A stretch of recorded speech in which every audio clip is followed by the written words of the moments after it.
We hope today's interaction will provide useful guidance and practical knowledge to help all of us to make informed decisions and enjoy a comfortable stress-free for after retirement. Once again, I warmly welcome to all of you and thank you for taking the time to be a part of important and meaningful initiative. Wishing everyone a proud and happy raising day of NIPM. In the last week, we have celebrated International Women's Day on the 8th March. I welcome and congratulate all the respected ladies for this Women's Day. और उनके बारे में 2 लाइनें भी मैं बोलना चाहता हूँ कि हजारों फूल चाहिए एक माला बनाने के लिए, हजारों फूल चाहिए एक माला बनाने के लिए, हजारों दीपक चाहिए एक आरती बनाने के लिए, हजारों बूंद चाहिए सबूत बनाने के लिए, लेकिन एक स्त्री है काफी जो घर को सर बनाने के लिए।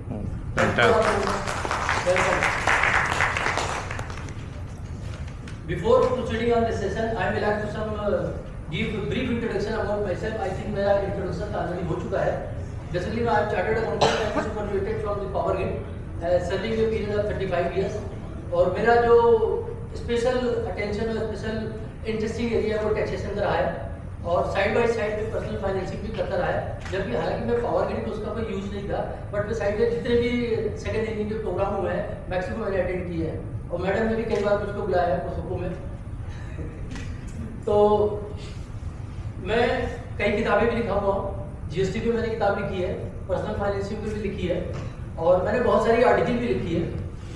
कुछ आर्टिकल ऐसी पॉपुलर हुई जैसे अभी आपने देखा हायर पेंशन का है, सुप्रीम कोर्ट की वर्डिक्ट आई थी 2023 में, तो मैंने रातों रात करीब 18 पेज की आर्टिकल बनाई थी और उसको टैक्स ग्रुप में डाला था। तो टैक्स ग्रुप में करीब 2 से 2.5 लाख रुपए उसमें 2-2.5 लाख सब्सक्राइबर आए थे और उसको बहुत इंटरेस्ट लिया, बहुत क्वेरी भी आई थी उसके अंदर। तो वो आर्टिकल मेरी सक्सेस हुई थी और पावर ग्रिड में मैं बहुत से लोगों को बोला था कि इस स्कीम को आप छोड़ना बताओ। रीजन मीन कि इसकी जो ROI आ रही है करीब 18-19% की ROI आ रही है। अब किसी को 60 लाख, फॉर एग्जाम्पल मेरा केस है, मैंने 60 लाख रुपए दिए और 68 में जब रिटायर हुआ, अभी मेरे को पेंशन मिलना शुरू हुई, तो this scheme is applicable from 58, तो 2 साल का मुझे एरियर भी मिला। तो जो 60 लाख रुपए मैंने दिए, 15 लाख रुपए के एरियर भी मिल गया, तो नेट ऑफ आउटफ्लो जो हुआ मेरा 45 लाख रुपए हुआ और जो मुझे पेंशन मिल रही है वो 71,000 रुपए की मिल रही है। अगर 71,000 को 12 से मल्टीप्लाई कर करीब 8.5 लाख रुपए मिल रही है, तो 8.5 लाख रुपए को अगर मैं 45 लाख रुपए लगा के मैं 5 साल में मेरा पैसा घर में आ गया, कोई प्रॉब्लम तो ही नहीं है। बट उसमें बहुत से लोगों ने कैलकुलेशन की, वाइफ की डेथ हो जाएगी तो ऐसा होगा, स्कीम चलेगी कि नहीं की, गवर्नमेंट बंद हो जाएगी तो क्या होगा, ऐसा कुछ नहीं है। अगर गवर्नमेंट ने आपको लेबर मिनिस्ट्री की चिट्ठी मिल गई तो लाइफ लॉन्ग आपको मैं 71,000 रुपए देगी तो उसको कोई डेविएशन नहीं हो सकता। आई डोंट थिंक तो this was a very good scheme. और जिसने 4 साल 5 साल पहले जिसका रिटायरमेंट हुआ है उसकी ROI तो 25% आ रही है, 23% की आ रही है। आपके घर में अगर 71-72,000 रुपए अगर मंथली का आ जाता है, व्हाट इज रॉन्ग? अगर शेयर मार्केट में लगाएंगे तो शेयर मार्केट तो रोलर कोस्टर की तरह चलती रहेगी, उसमें तो कोई सर्टेनिटी नहीं है, बट आपको सर्टेन अमाउंट मिल रही है। आई थिंक इससे बढ़िया कोई स्कीम नहीं थी। और पावर ग्रिड में 23 लोगों ने 24 लोगों ने अप्लाई किया था, आई थिंक 2,000 लोगों ने उसको बाद में ऑप्ट किया है, बाकी 400 लोग थोड़ा कंफ्यूज हो गए कि मुझे करना है या करना नहीं है, तो कंफ्यूज हो गए, but they are now going to the aquifers for मुझे सेकंड चांस दे दो। सेकंड चांस गवर्नमेंट नहीं देगा बिकॉज गवर्नमेंट के अंदर लॉस है। तो मेरा से एक छोटा सा थी और आफ्टर सुपरविजन मैं अपनी एक मैंने कंपनी खोली है, financial planning and strategy, retirement planning के लिए जो आता है मैं अच्छे से प्लानिंग कर देता हूँ और कोशिश करता हूँ उनकी टैक्स कम से कम लगे। जब टैक्स कम लगेगा तो आपकी ROI ज़्यादा आएगी। बट मार्केट में इस फील्ड के अंदर इल प्रोडक्ट बहुत बिक रहे हैं, कुछ भी प्लानिंग बता देंगे, कुछ बोल देंगे। बहुत से लोगों ने देखा है कि रिटायरमेंट एज में यहाँ पे जो सेशन होते हैं वो बोल देते हैं कमर्शियल प्रॉपर्टी खरीद लो, आप एन्युटी की प्रोडक्ट खरीद लो। आप उससे क्या होगा? एन्युटी की प्रोडक्ट पे 6.5% की एन्युटी है, एन्युटी इज ऑलवेज टैक्सेबल। 30% का आप टैक्स दोगे, 6.5 रुपए में 30% यानी कि आप 2 रुपए का टैक्स दे दो, कितना बचेगा? आपको 4.5 रुपए बचेगा। 7% इन्फ्लेशन है, आप 2.5% के लॉस कमा रहे हो बजाय कमाने के। तो प्रोडक्ट ऐसे बतानी चाहिए जो कि यूजफुल हो और जो कि पर्पसफुल हो। अब कम से कम वो प्रोडक्ट आपको डबल डिजिट की रिटर्न तो दे, 10% की रिटर्न तो आनी चाहिए ना 7% इन्फ्लेशन बीट करने के लिए। तो मेरा छोटा सा सेशन इसी में है और मैं अभी सुपरविएट हुआ है पावर ग्रिड से अक्टूबर में और उसके बाद से मैंने अपनी कंपनी खोली और मोतीलाल विश्वास के साथ मैं अटैच हूँ। उसकी मैंने फ्रेंचाइजी ली है। डिस्पाइट ऑफ उनके प्रोडक्ट भी रखता हूँ और अपने जो प्रोडक्ट मार्केट में है, अगर कोई प्रोडक्ट अच्छा लगेगा मुझको तो मैं प्रोडक्ट अपने पास रख देता हूँ और लोगों को गाइड भी करता हूँ। तो ये मेरा एक सिंपल सा ब्रीफ था। आप लोगों को विजुअल है, ये थोड़े से डिस्क्लेमर है, क्योंकि जब मैं कभी बोलता हूँ तो डिस्क्लेमर जरूरी होता है। साहब आप किसी पर्टिकुलर प्रोडक्ट या पॉलिसी है या किसी शेयर्स के बारे में पब्लिक फोरम में नहीं बोल सकते, ठीक है। फिर भी ये मेरा जनरल है कि views thoughts and opinions are general in nature, not intended to provide specific advice to individual. ये बेसिकली एजुकेशनल है, not any advice on specific security investment. Seek professional advice before investment. आप अपने consultant से बात कर लो। And past performance may not be indicator for the only indicator may not guarantee for the future.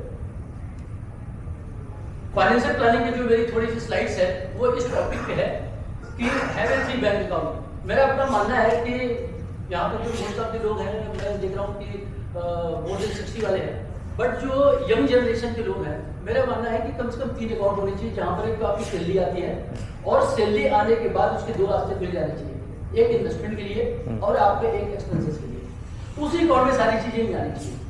उससे क्या होगा, आपकी एक तो डिसिप्लिन होगी और कंट्रोल भी होगी, मंथ में हमें कितना पैसा मिला है सैलरी से खर्च करने के लिए। अदरवाइज आप कंट्रोल नहीं कर पाएंगे। जो सैलरी वाला खर्चा है, जो खर्च करने हैं वो इन्वेस्टमेंट में चले जाएगा, इन्वेस्टमेंट पर यहाँ पे चले जाएगा। प्लस कभी इनकम टैक्स डिपार्टमेंट भी आपसे पूछेगा कि सर अपना एक बैंक अकाउंट लाओ, इतने हॉट हो जाएगा कि आप उसको डिटेल भी नहीं दे पाओगे। तो मेरा अपना ये मानना है कि एटलीस्ट सैलरीड पर्सन है 3 account, 1 for salary account. 31st को सैलरी आती है, आप उसको 2 पार्ट बोल लीजिए, जितना एक्सपेंसेस जाना है एक्सपेंसेस में और जितना ज्यादा आपका इन्वेस्टमेंट में, ठीक है। उसके बाद इन्वेस्टमेंट एवेन्यूज है, क्या क्या मार्केट में एवेन्यूज है। वेल्थ क्रिएशन थ्रू एसईपी, आपने एसआईपी का नाम बहुत सुना होगा, एसईपी का भी थोड़ा सा डिस्कस कर लेंगे। Tax planning through tax harvesting, tax planning through investment in equity. Post retirement income of 2 lakh per month on investment आप 2 करोड़ रुपए, 2 करोड़ रुपए लगा के 2 लाख रुपए की tax planning without paying any tax को हम कर सकते हैं,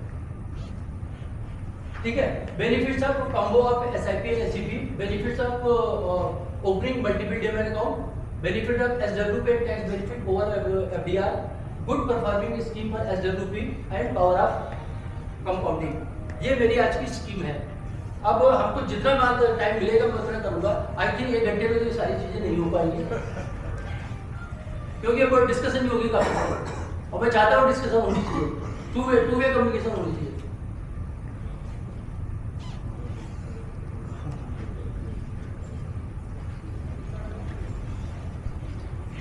सबसे पहले हम जब इन्वेस्टमेंट की प्लानिंग करते हैं तो हमारा सबसे बड़ा ऑब्जेक्टिव होना चाहिए मैं टैक्स भी बचाऊं। अगर मैं टैक्स बचा रहा हूं तो हमारा रिटर्न जो है वो मैक्सिमाइज हो सकता है। तो what are the avenues with us for tax planning. तो टैक्स प्लानिंग के पहले हम देख लेते हैं क्या है।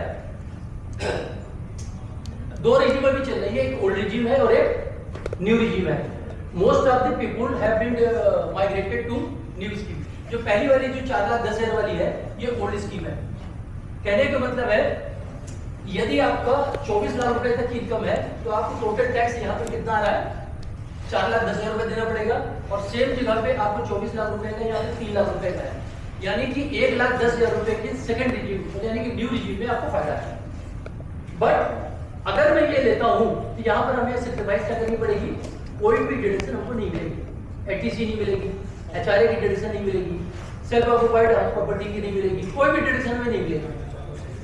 और यहाँ पर हमें सारी चीज मिल जाएगी, सारी चीज यहाँ पे मिल जाएगी। तो 1,10,000 रुपए की सेविंग करने के लिए आपके ऊपर सेविंग कितनी होनी चाहिए, डिडक्शन कितनी लगभग आती है 7,66,000 रुपए की डिडक्शन है, तब तो आपको ओल्ड एज में फायदा है, अदरवाइज आपको कोई फायदा नहीं है। और अभी गवर्नमेंट ने बाय डिफॉल्ट कौन सी स्कीम की है अपने आईटीआर में, ओल्ड रिजीम की है, सॉरी न्यू रिजीम की है, न्यू रिजीम भी की है। तो न्यू रिजीम में ही फायदा है। Overall benefit and various income level 10 lakh रुपए में 50,000, 15 लाख में 35,000, 20 लाख में 50,000 और 24 लाख रुपए में 1,10,000 रुपए का फायदा है, ठीक है। अब गवर्नमेंट ने लास्ट ईयर जब दिल्ली के इलेक्शन था तो गवर्नमेंट ने कहा जो 7 लाख रुपए की पहले एग्जेम्पशन थी हमने उसको बढ़ा के 12 लाख रुपए कर दिया है। इसमें बड़ा कंफ्यूजन होता है मार्केट में, क्या 12 लाख रुपए की जिसकी इनकम है उसको इनकम टैक्स रिटर्न भरनी है, उसको रिटर्न भरनी है, भरनी कोई आप बताओ, कोई भी भरनी है उस रिटर्न को, रिटर्न तो भरनी है, क्योंकि बेसिक जो थ्रेशोल्ड एग्जेम्पशन है वो 0 से 4 की है। अगर यदि आपकी 4 लाख रुपए तक की इनकम है, then you are not required to file the income tax return. But अब 4 लाख रुपए से ज्यादा है तो आपको रिटर्न फाइल करनी पड़ेगी, ठीक है। बट वो विरोधा हो रहा है सर, कह रहे हो आप 12 लाख रुपए की इनकम है तो टैक्स नहीं लगेगी, बट इधर से कह रहे हो आप 4 लाख रुपए की इनकम है उससे ज्यादा है तो आपको टैक्स नहीं लगेगी। दोनों कंफ्यूजन है। तो गवर्नमेंट ने क्या किया, आपकी टैक्स लायबिलिटी तो है, उस टैक्स लायबिलिटी को लेने के लिए, क्लेम करने के लिए एक सेक्शन और इंट्रोड्यूस करी, सेक्शन है 87A। फॉर एग्जांपल आपकी 4 लाख रुपए की एग्जम्पशन जीरो है, 4 से 8 यानी 4 लाख रुपए गैप है, 5% टैक्स दोगे 20,000 रुपए। नेक्स्ट स्लैब है 8 से 12 यानी कि 4 लाख रुपए के है गैप, अगर 10% टैक्स दोगे आपको 40,000। टोटल टैक्स लायबिलिटी आपकी 60,000 आती है। 60,000 रुपए में गवर्नमेंट ने कहा up to 60,000 you can claim deduction of under section 87A। Up to बोला हुआ है, अप टू। तो अप टू में यहाँ पर आप डिडक्शन क्लेम करेंगे, आपकी टैक्स लायबिलिटी नहीं हो जाएगी, but you have to file income tax return. अब एक क्वेश्चन यहाँ पे आता है कि सर यदि आपकी ये 12 लाख रुपए की इनकम कैपिटल गेन की है, शेयर्स बेचा है, म्यूचुअल फंड बेचा है, तो आपको मिलेगी? नहीं, वो मिलेगी? नहीं, वो नहीं मिलेगी। ये कैपिटल गेन की ये वाली जो डिडक्शन है only for the normal income है। नॉर्मल इनकम बैंक की एफडी है, पेंशन है, हाउस प्रॉपर्टी इनकम है, which is not an special income. Capital gain is an special income. तो स्पेशल इनकम जो आपकी होगी उसके अंदर आपको एग्जम्पशन कितनी मिलेगी? ओनली 4 लाख रुपए की, यानी कि 4 लाख रुपए के अंदर चाहे नॉर्मल इनकम हो या स्पेशल इनकम हो आपको सारी मिलेगी। बट 4 लाख रुपए के ऊपर आपकी कैपिटल गेन की आई तो आपको स्पेशल रेट से टैक्स देना पड़ेगा, ठीक है। अब मैं यहाँ पे दिखा क्यों रहा ये वाली स्लाइड में ये दिखाई है, हो सकता है हस्बैंड के पास इनकम है और वाइफ रिटर्न फाइल नहीं करती है, तो व्हाट वी कैन डू, क्या वाइफ की रिटर्न भरवानी चाहिए? और हाउस वाइफ को कोई इनकम नहीं है तो क्या रिटर्न भरानी चाहिए? नहीं भरानी चाहिए।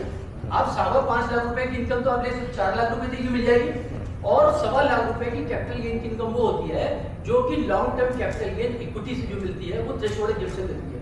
फॉर एग्जांपल आपने 4 लाख रुपए के शेयर्स खरीदा या म्यूचुअल फंड खरीदा और उसको आपने 5.25 लाख रुपए के बेच दिया, तो आपकी कैपिटल गेन कितनी हुई लॉन्ग टर्म? 1.25 लाख रुपए।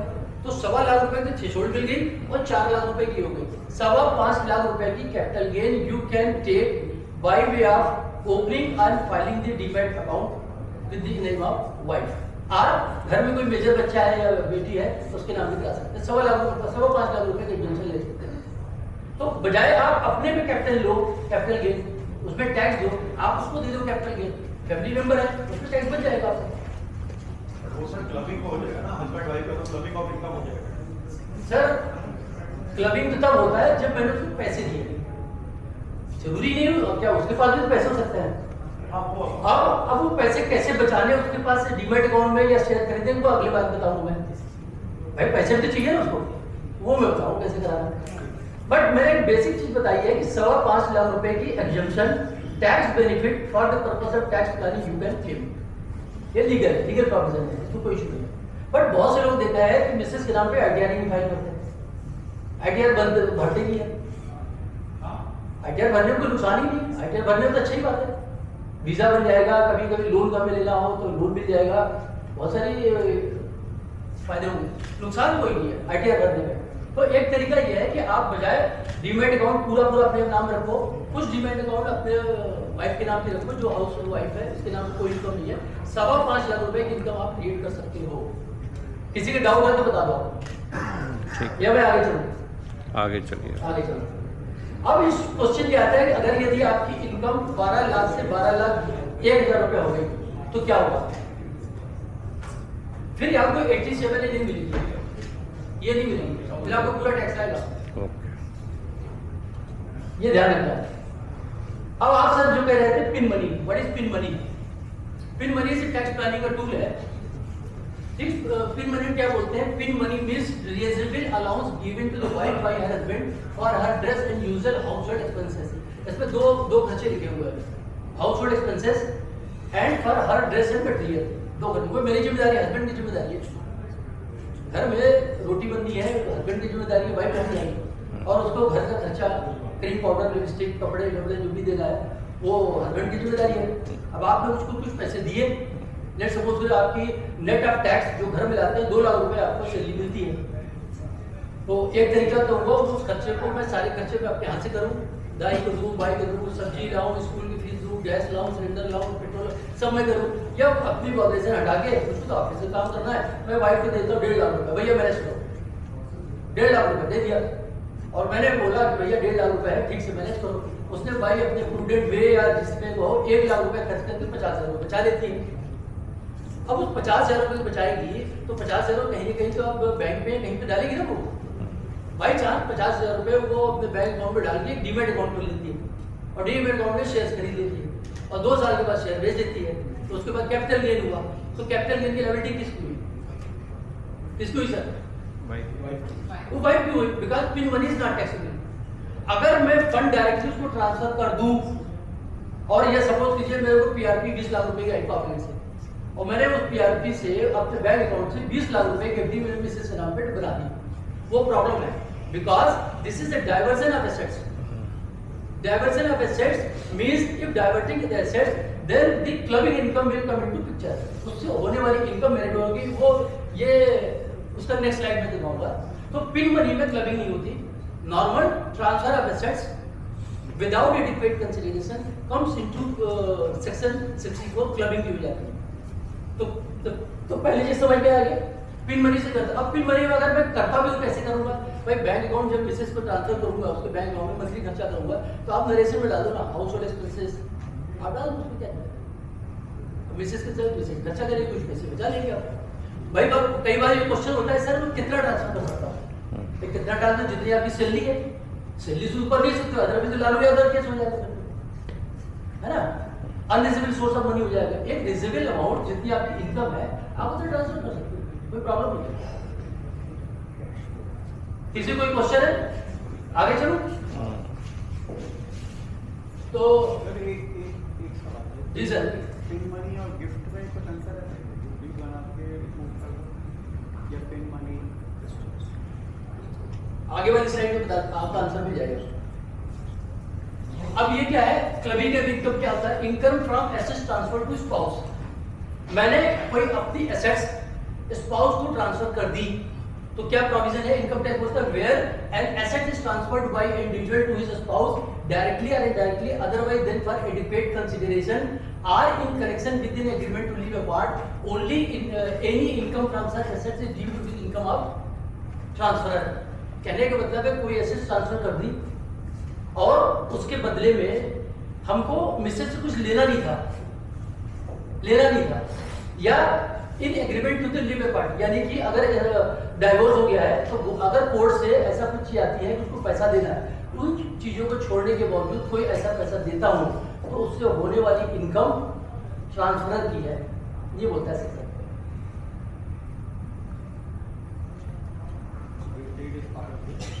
तो दो चीजें बताई मैंने, अगर नॉर्मल आप ट्रांसफर करोगे तो क्लबिंग प्रोविजन लगेगा, पिन मनी के थ्रू ट्रांसफर करोगे तो क्लबिंग नहीं लगेगा। ठीक है सर, आगे चलो। Gift deed is part of this है gift deed is part of this कौन सा वाला? Point number 1 gift deed point number 1 ना सर देखो इनकम टैक्स बोलता है there are 32 types of relatives जहां पर आप गिफ्ट अपने रिलेटिव को दे सकते हैं, बट एक सुपरसीडिंग सेक्शन है, if gift is given to wife minor and sons wife then clubbing provision come into play. ठीक है, कहने का मतलब मैंने अपने बहू को कोई एसेट दी तो क्लबिंग प्रोविजन लगेगी। एसेट दे सकते हो आप बट उससे होने वाली इनकम आपकी मानी जाएगी, माइनर की इनकम जो जिसके पास ज्यादा इनकम वो हो जाएगी और जो वाइफ की जो इनकम होने वाली है हो जाएगी। तो there are three superseding provision. बाकी जो 29 तरह के रिलेशन है, चाचा जी, मामा जी, भांजा जी, तो उसमें कोई नहीं आएगा। Sir, is there any limit on pin money? Sir मैंने बताया ना भाई, आपने पैसा लिया है, आपकी सैलरी 2 लाख रुपए है तो आप 2 लाख रुपए कर सकते हो, 5 लाख रुपए तो नहीं कर सकते ना sir. Reasonable sum of money है, रीजनेबल सम ऑफ मनी। आपको सोर्स का जस्टिफिकेशन देना पड़ेगा, 5 लाख रुपए कहां से लाए हो आप? ये 2 लाख में 1.5 लाख दे दूंगा तो भी तो कुछ रीजनेबल है भाई। हमारा घर का खर्चा मैं चाहूँ 1.5 लाख में करूँ या मैं 15,000 में करूँ, मैं नमक की रोटी खाता हूँ, कोई प्रॉब्लम तो नहीं है ना भाई। आपने 2 लाख रुपए सैलरी मिली है, 1.5 लाख रुपए खर्चा, वही खर्चा मैं 75,000 में चला सकता हूँ, प्रॉब्लम क्या है? कोई प्रॉब्लम नहीं। एक ही प्रॉब्लम है इसमें, आपने वाइफ को जो पैसा दे दिया वो आपको कभी वापस नहीं मिलेगा।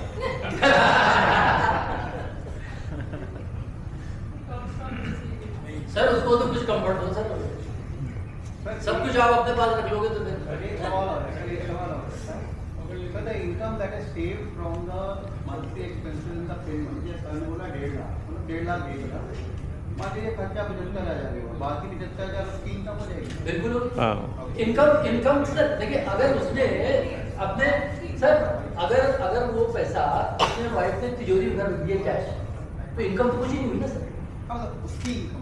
अब उस इनकम को बैंक में जमा करके एफडी करा दे, इंटरेस्ट ले ले, डीमैट अकाउंट खोल ले, शेयर खोल ले, then that income will not be clubbed. Income generated from the assets so transferred wording है, जो ट्रांसफर किया वो नहीं है, income generated from the assets so transferred.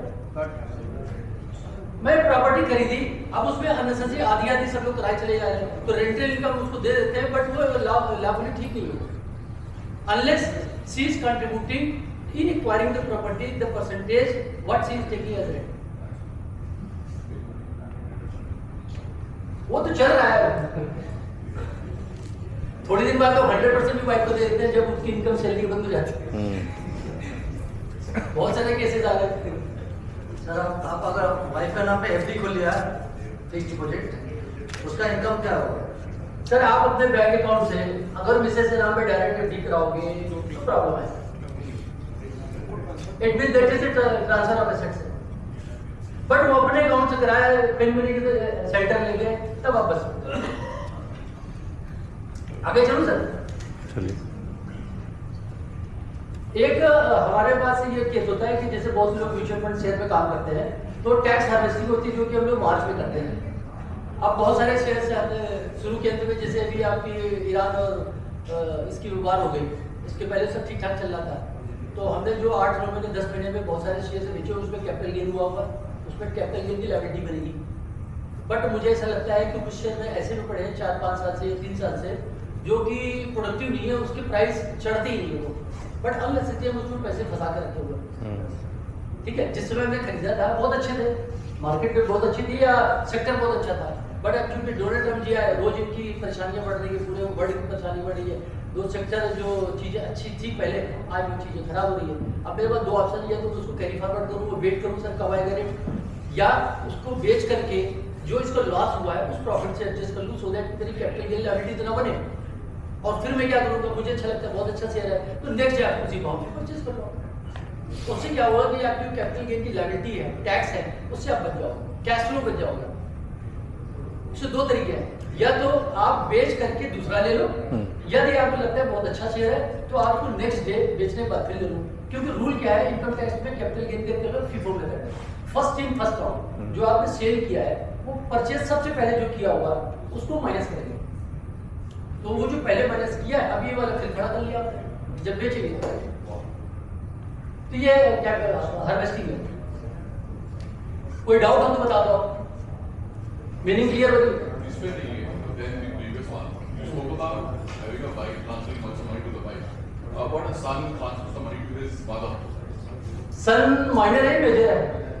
Major ये है, so उसको transfer करेगा। Sir He's earning and he's transferring money. Sir clubbing का प्रोविजन सिर्फ 3 लोगों में लगता है, wife, minor and sons wife.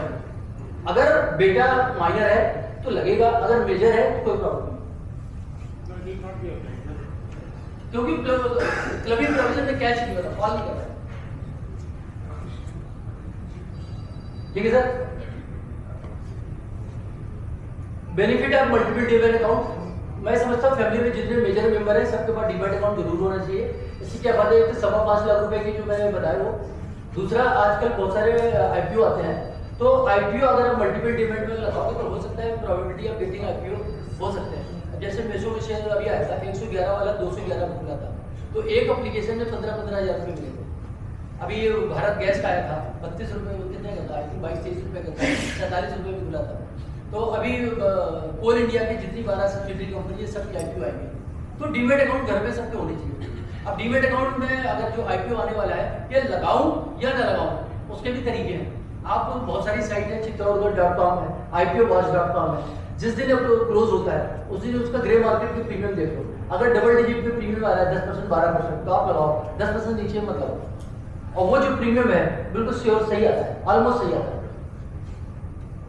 अगर 10% भी आता है तो एक एप्लीकेशन आज की डेट में 15,000 रुपये की लगती है, सबसे छोटी वाली, तो 1500-1600 रुपये आपको मिल जाएंगे। तो नुकसान तो है। और जिस बैंक में आपका पैसा पड़ा हुआ है वहां पे आपका पैसा 3 दिन के लिए ब्लॉक होता है, उस पर भी इंटरेस्ट मिलता रहेगा, कोई प्रॉब्लम नहीं है। तो आईपीओ तो जरूर आईपीओ लगाते रहो आप। हाँ, सारे देख के लगाओ कि आईपीओ, ऐसे नहीं सारे आईपीओ लगा दें, जो अच्छे आईपीओ लगाओ जिसकी रिकमेंडेशन है मार्केट में। बाकी हम लोग तो बैठे यहाँ पे। अब यहाँ पर कुछ हमारे सीनियर्स लोग बैठे हैं, सीनियर सिटीजन, तो उसके लिए कुछ इनकम टैक्स में प्रिविलेज है, वो 2-4 सेक्शन है, मैं बता देता हूँ। सबसे बड़ी इंपॉर्टेंट चीज है कि रिलीफ स्क्रूटनी, इनकम टैक्स की स्क्रूटनी सीनियर सिटीजन के केस में बहुत ही कम होगी, नॉट मोर देन 2%। ये इनकम टैक्स में सर्कुलर है। अनलेस एंड अनटिल बहुत बड़ी प्रॉब्लम है तो इनकम टैक्स की स्क्रूटनी सीनियर सिटीजन की केस में नहीं होगी, अनलेस कोई बहुत बड़ी प्रॉब्लम हो। ठीक है, एटीजी की डायरेक्शन हो, प्रॉपर्टी को बड़ी डीलिंग हो, वो अगर वो सब केसेस है तो बात अलग है, अदरवाइज नहीं होती है। ठीक है, form 8 for non direction of TDS and interest income अगर लेस देन थ्रेशोल्ड एग्जेम्पशन है तो आप नहीं लगेगा।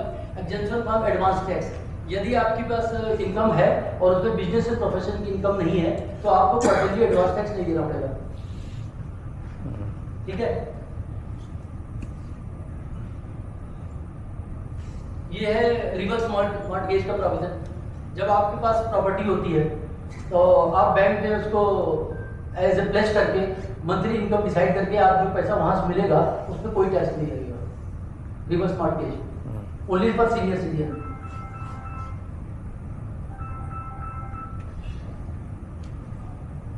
बैंक को लेते भी है, रिवर्स मॉर्गेज में लेते भी है। यस सर, 60-70% वैल्यूएशन होती है। But it has not been popular in India. Yes correct, बहुत रेयर केसेस होते हैं। Yes. बहुत rare cases, but income tax के सर्कुलर इसलिए मैं बताया, बहुत रेयर केसेस होते हैं कि जिसके बच्चे यूएसए चले गए, अब वो ध्यान नहीं दे रहे हैं तो अब पिताजी करेंगे क्या, तो ये सहारा तो इसी के लेना पड़ेगा। But any point of time जो भी आपने लोन लिया है प्लस इंटरेस्ट एक्यूमुलेट हुआ है, you can get it redeem, वहां से आप डिस्चार्ज करा सकते हो। रिवर्स मॉर्गेज कितने दिनों के लिए होता है? जब तक वो जिंदा है। अच्छा, फिर उसके बाद प्रॉपर्टी बैंक की हो जाएगी। Yes. 2 तरीके हैं, या तो आप जितना इंटरेस्ट और पैसा विड्रॉ किया है, जो लिया हुआ है, वो तो आप उसको रिपे करो और अपने मकान की डीप्लेस करा लो, अदरवाइज फिर वो बेच करके अपना पैसा ले लेगा जो नॉमिनी होगा।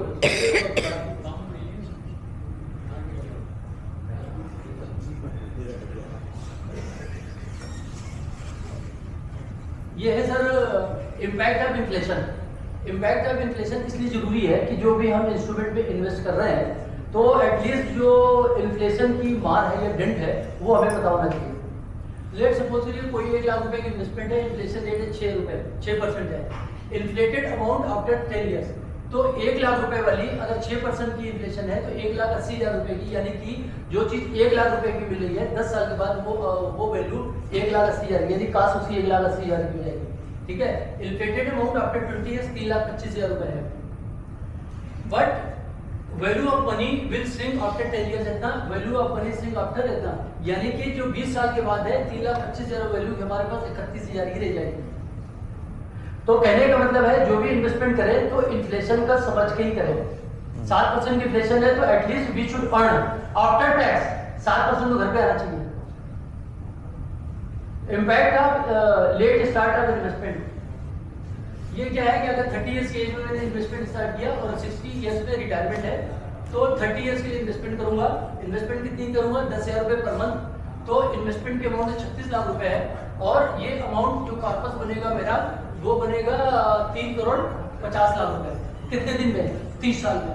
अगर 30 साल है बच्चों, यानी कि 10 ईयर लेट स्टार्ट करता हूँ, सेम रिटायरमेंट डेट है, इन्वेस्टमेंट 20 साल के लिए, इन्वेस्टमेंट तो 24 साल का और जो कॉर्पस बनेगी केवल 1 करोड़ का बनेगा। तो कहने का मतलब है 2.5 करोड़ रुपए की short fall, this is the power of compounding.